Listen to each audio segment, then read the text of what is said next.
Hello and welcome to UVCE Chronicles. I'm your host, Fouzan. Our guest for this episode is a UVCE alumni who is a high achiever in his line of work. He is a senior IAS officer, the longest serving BBMP commissioner, and now Principal Secretary to the Chief Minister of Karnataka. I'd like to welcome Mr. Manjunath Prasad to the podcast. Thank you. So, sir, we'd like for you to introduce yourself to the audience. See, basically, I am from Bangalore. I joined UVCE after my class 12 or second year pre-university. I studied at National College, Basavanagudi. Then in National College, when I was studying in second year PUC, every student had a dream of joining UVCE. And rightly, I got a seat in UVCE. That time it was very sought after a course in UVCE. So, and I wanted to do my mechanical engineering, and accordingly, 82 batch. That was at that time the yearly scheme was introduced. The first yearly scheme was in the year 1980, and ours was the third scheme. So, 1982, I joined UVCE in the mechanical branch, and we were there for 5 years, even though the course was a 4-year course. But due to various reasons, the university didn't conduct exam. There was a delay in conducting the exams due to various reasons. And finally, the 4-year course became 5 years course. Almost we spent 5 years in UVCE in mechanical department. Then after, I graduated as a gold medalist from Bangalore University in mechanical engineering.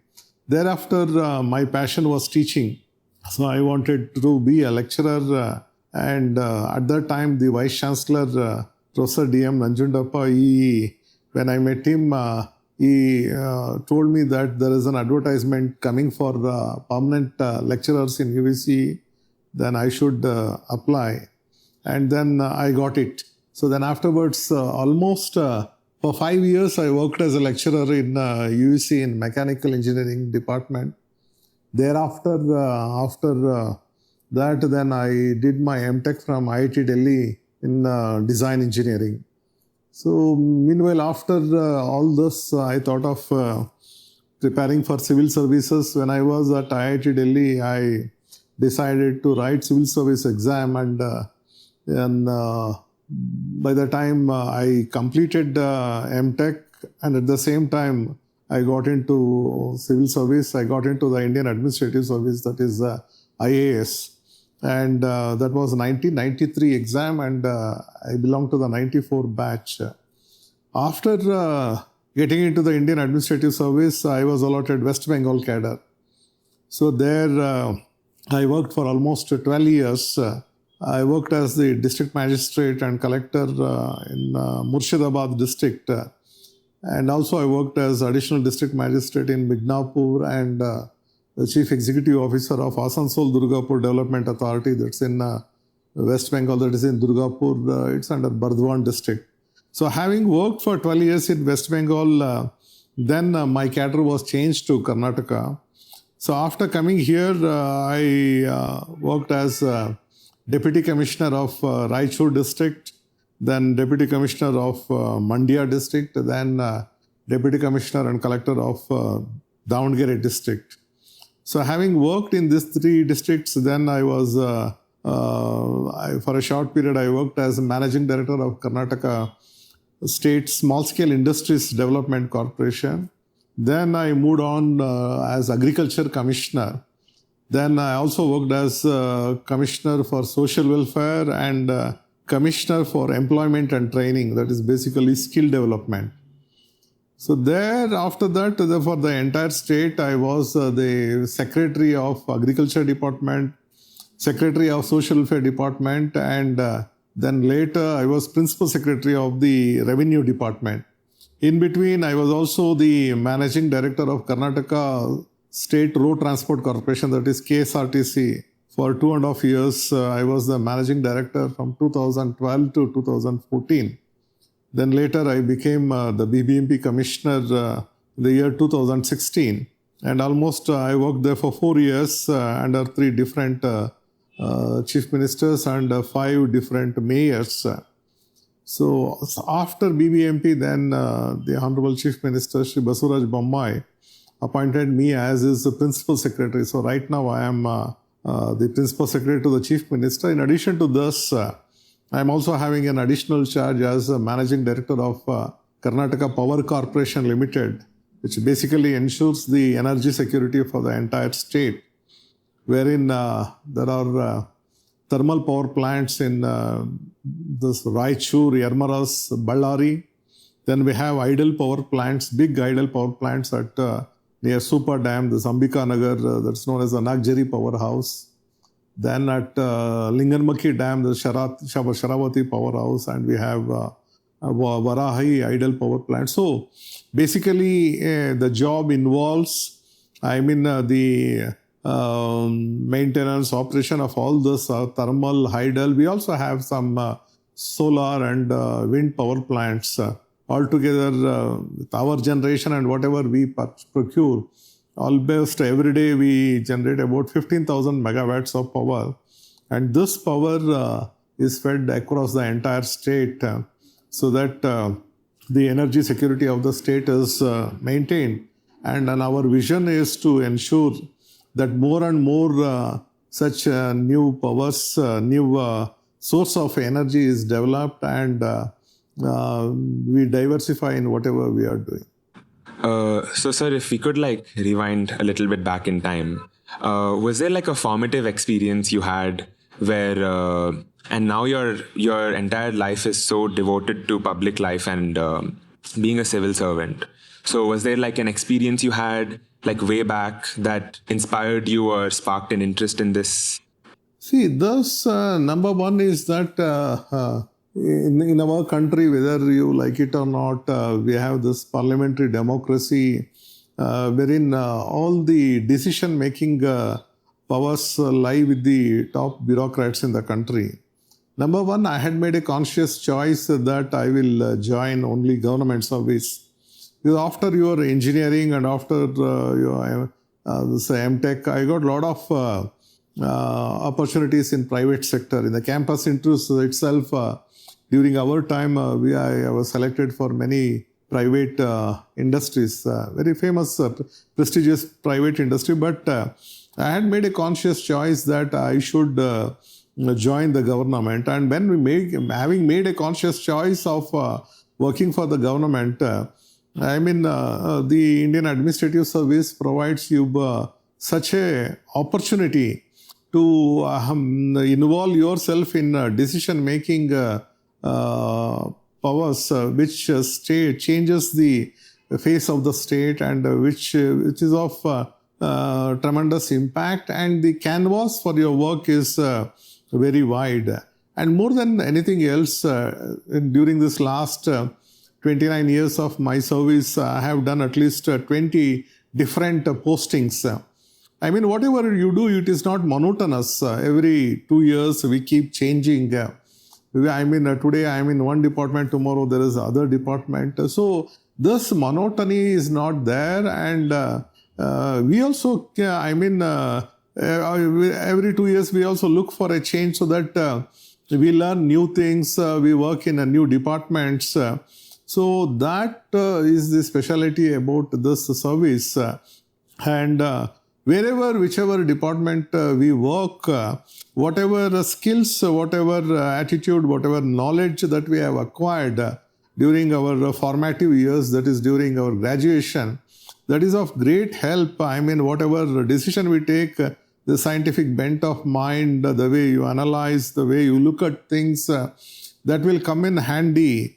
Because, ultimately, everywhere it is the management principles are involved, then engineering principles are involved in whatever we do. So, in that way, I'm very happy. Whatever I have learned, whatever degrees I have acquired, it's all of great help in discharging my duties. You said you were a faculty in UVC for 5 years. How was that? How was that experience like for you? See, Having said that, every dream of every student at that point of time was to get into UVC. But after getting into UVC, the teaching faculty was excellent. We had the best teachers at that time. But what UVC was lacking was of infrastructure. When we compare the UVC's infrastructure with the private colleges which were there at that point of time, after having gone from UVC to IIT for my IIT studies, whatever infrastructure that I found in IITs and compared with what we had at home at UVCE, a lot of difference, probably because of funds required for constant upgradation, probably that was not coming. We always felt that our college should have had much better infrastructure on par, or it should be much better than what the other colleges had. So that only when once we went out of UVC and then we started comparing, then we have felt as a faculty, really it was a very good time. As such, I had that passion for teaching and always, even now I remember, whenever I used to take classes, whatever subjects and classes that were assigned to me, it was almost jam-packed. Never ever, students always used to look forward for my classes, and those memories I really cherish. We had very good faculty, our colleagues. They were all very nice, but what was always bothering was that the infrastructure had to be upgraded. That probably at that time it was not there. Now slowly I think it is happening now. So we're talking about UVC's infrastructure, so I think it'll be a good segue for this question. Under your tenure, UVC has been declared as autonomous. So now as the Principal Secretary to the Chief Minister and also as an alumni of this institute, what would be the first problem that you want to address when it comes to taking UVC to the IIT level, as we've been hearing about? See, number one is that I don't directly deal with the matters related to UVC. The concerned department which deals with the UVC matters is the Higher Education Department. So they are the one who are directly in touch with them. See, as Principal Secretary to the Chief Minister, I will always be of a great strength in ensuring that whatever whatever issues or whatever priority items that are with the government, for that I can act as a catalyst. I facilitate to see that these things get approved at the government level. Now that it is an autonomous institution, now there are a lot of issues are there. One is, as I said, this all labs, the labs requires upgradation. The present Chairman Board of Governors, Shri Muthuraman sir, had submitted a proposal. So even in government, everything cannot be approved at one go. It will be done in stages. That is one thing. And second thing is regarding the staff. There are some issues with the manpower also. This has come to my notice. Whatever interventions are required from the Chief Minister office, talking to the Higher Education Minister or Higher Education Principal Secretary or to the Finance Department, that we'll always do. And in the past also, when I was Social Welfare Principal Secretary, I had got about 40 crores allocated for the hostel. But somehow at that time, whoever was in charge there, they didn't take proactive steps. And finally, even though 40 crores was allocated, it was not utilized. So it is very important that whoever is the authorities there should take proactive steps. At the same time, whatever assistance and facilitation is required from our end, from my end, from the Chief Minister's office, will do it. So you were talking about now closely working with the Chief Minister of Karnataka as Principal Secretary. How is that experience like? Like the students of UVC who will be listening to this podcast might be, psyching out because of this. So yeah. Yeah, I'll tell you what exactly is my work at the Chief Minister's office. Number one is that in the government we have what is known as the transaction of business rules.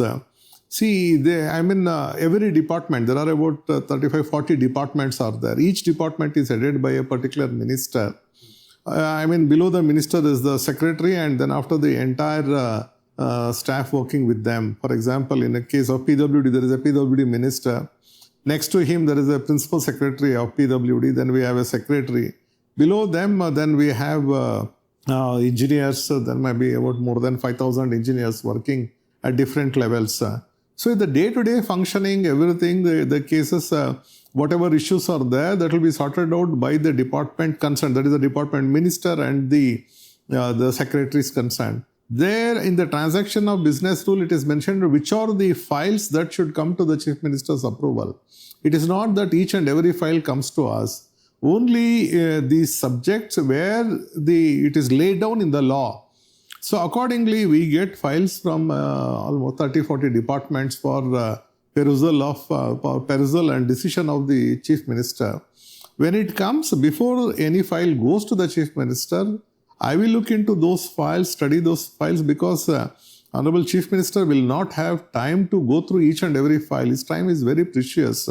So my job is to go through the entire file, assimilate what is there in the file, then what decision is required, and to tell the Chief Minister within a minute or less than a minute as to what is there in that file, what are the different issues, and what decision is required. So, once you read a file, you should have total, it should be stored in your memory, and when you explain, you can't take the file and start reading in front of CM. So, you have to tell, the moment you look at the file, you should be able to tell what is there in the decision, what are the issues, and what is the decision that is required. So, CM will clear all those files. He will decide. My job is to place all facts before the Honorable Chief Minister, and the Honorable Chief Minister will take a decision, and accordingly the file is disposed. This is one aspect. Second thing is the political aspect. See, there are about 224 MLAs in the state. Then we have 28 member of parliaments. Then there are so many boards, corporations, there are so many political appointees. They come to meet Honorable Chief Minister. Each one of them will have some or the other problems to discuss with the CM. Honorable CM may not have all the time to meet each and every person. So my job is to meet as many as people as to know what are the problems and try to solve at my level, talking to the concerned department or the concerned minister, rather than allowing each one of them to go and meet the CM, and this one, that is just not possible. The third is the legislative work. See, we have assembly sessions in years, 4-5 assembly sessions are held. So assisting the CM in the legislative work, that is, there will be question hour, there will be half an hour discussion, there will be many discussions, there will be budget discussions. So for all this CM's work as a legislative party leader, providing all the information, getting from the department, preparing in a concise form, briefing the Honorable CM. So that is the third part. Then we have the cabinet meetings, getting the cabinet subjects from all the departments on briefing the Honorable CM. So like this, and every day we'll have various meetings at the Honorable CM's level, and meeting with the dignitaries. So all this, coordinating this so that the Chief Minister can function very effectively within the shortest available time. His time and energy should not be utilized for all productive things. So planning in such a way so that maximum impact and maximum government decisions can be taken. So all this, I'll assist the CM in this functioning. So this is what we basically do at CM's office. So I had a question about, so you're now a senior IAS officer. but initially when you first started out, you probably stepped into this role having a certain set of expectations about how this job would go, right? So was there something during your time initially as an IAS officer that caught you off guard, that's something you weren't really prepared for about the job, and that you sort of had to learn as you go? See, I mean, after getting into the civil service, we have 2 years rigorous training. Thus, training takes place at the Lal Bahadur Shastri Academy of Administration at Mussoorie, near Dehradun, wherein your 2 years training will be of the initial stage. It is known as the foundational training, where in Mussoorie you interact with those officers who got selected to IPS, the Indian Foreign Service, with the Revenue Service. There are 20-25 services, different services. The foundation course is a time where you are all together at Mussoorie, where a lot of things pertaining to the public administration, law and various other things we learn there. Then afterwards, we have 2 months of Bharat Darshan. During that time, we have Army attachment, Air Force, Navy attachment, we have public sector attachment, private sector attachment, we'll have NGO attachment, we'll have tribal attachment. So the entire 2 months, we go to different parts of the country and we learn. Then we again come back to the Mussoorie Academy, and then we have what is known as phase 1 professional training. Then after that, we come to the state that we have been allocated, and we have 1 year of full training. After 1 year of training, again we go back to the academy for final training of which is known as phase 2 professional training. So thus 2 years of training will prepare you to take up the job, and you will start your career with the first posting as the assistant commissioner, wherein you are in charge of a subdivision. Subdivision means in a district is divided into 1 or 2 subdivisions. So he will head a subdivision. See, in this service, you are prepared you are trained in such a way that we know what is expected from the service, and on job training also, on job you will learn a lot. So that is true of every assignment. Right now I am Managing Director of, in addition to Principal Secretary to the Chief Minister, I am also Managing Director of Karnataka Power Corporation Limited. See, whenever we go to any particular assignment, all that it requires is not more than a week to know completely about that department. Because we are molded in such a way that new assignment and knowing the department, it will not take more than even week time is also a big time. The moment we take up in the department, just in 2-3 days, we will fully know what is happening in the department, what are the issues. For example, in this assignment, it's more of engineering. We ensure the energy security of the state.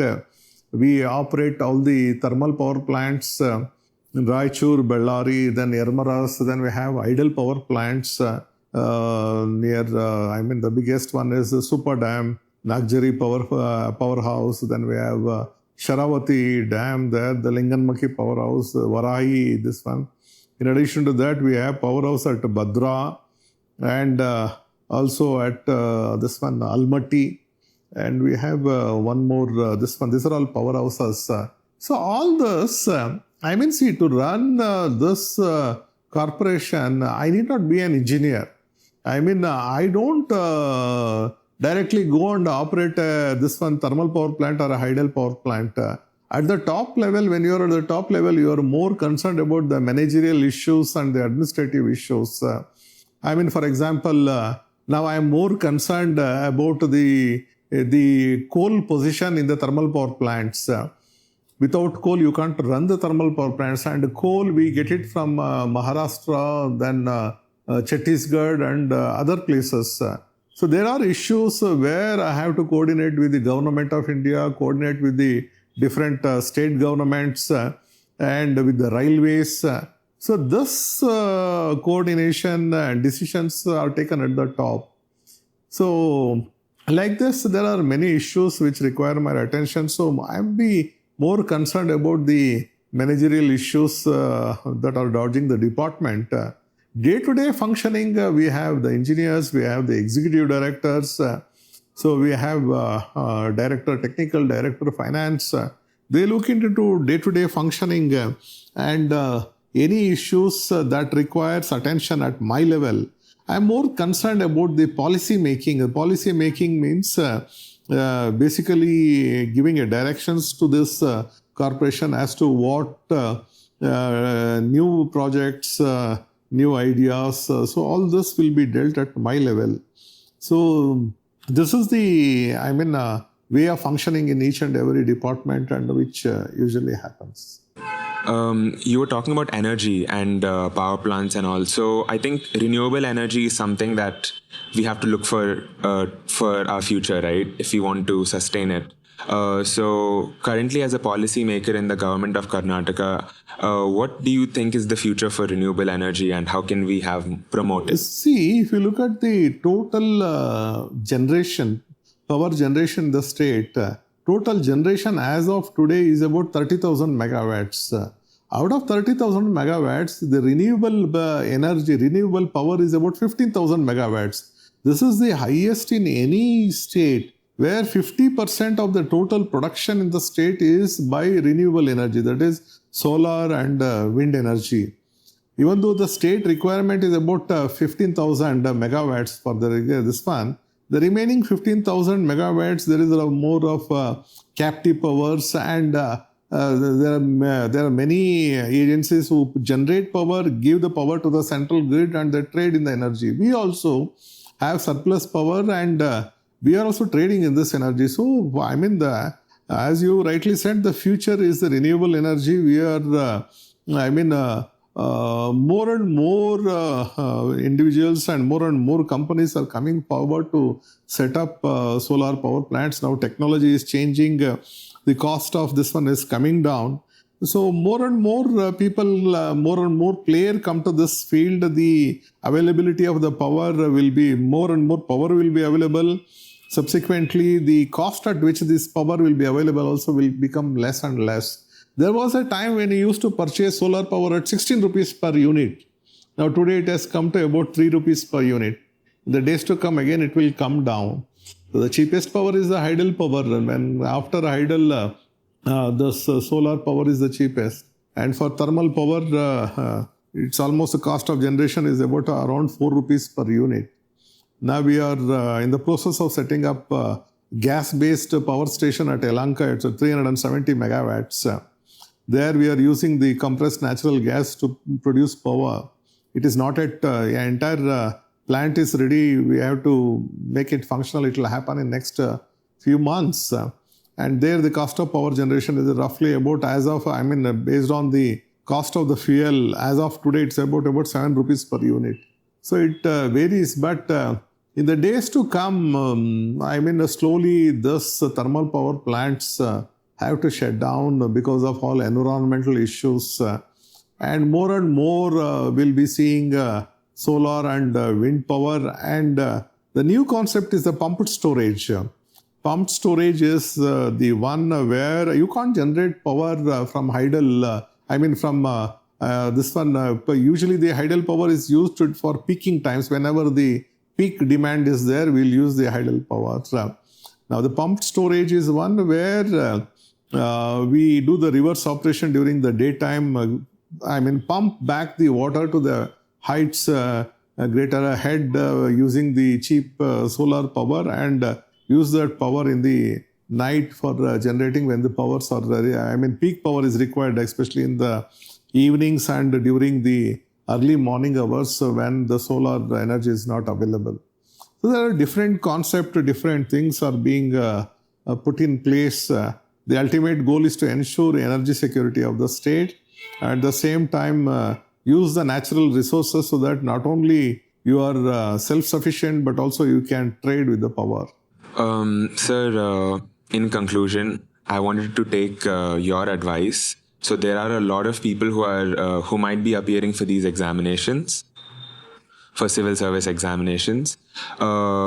what would be your piece of advice to them? Something that perhaps I'll just add a little caveat to this question. Maybe some advice that you wish you were given while you were preparing for these exams that you would impart on the aspirants right now. See, actually, I don't want to give such advice. When I was doing my MTech at IIT Delhi, the faculty or my student, friends used to tell, if the institution comes to know that you are preparing for civil services, then they will kick you out of the institution. So basically, there is a misconception that an engineer, after doing with so much of public money spent on your studies, you study for 4 years or 5 years, then afterwards, leaving your engineering job, you go and join civil services. Then there is a misconception that the entire whatever you have studied has gone waste. That it is a misnomer. In administrative job, as I told you throughout my interaction, whatever we do, the what you have studied, what you have been done during graduation, it will be of great help to the administrators. And I being an engineer, I'll be in a better place to look at various issues compared to a person who has come from the humanities background. So that being the case, as I've told you earlier that these are the positions where you can make impact, bring change at a wider canvas. Where now I am the state, working in the state, the entire state I look after in the different departments. I have an opportunity, I can go to the center. If I become a secretary at the government of India, then entire country, those department which I'll be assigned, I'll be working for the entire country. So the canvas is different, and as I told you, there is no monotony in your service. So if anybody makes up their mind and they want to prepare and this one, there is nothing wrong in that.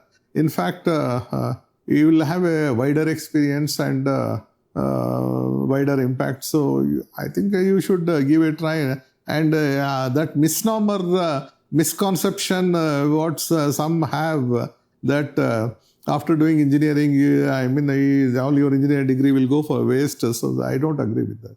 Manjunath sir, thank you so much for sitting with us and doing this. I'd like to point out to our listeners that Manjunath sir has agreed to speak with us in person, and we appreciate you. We thank you for taking your time out for this.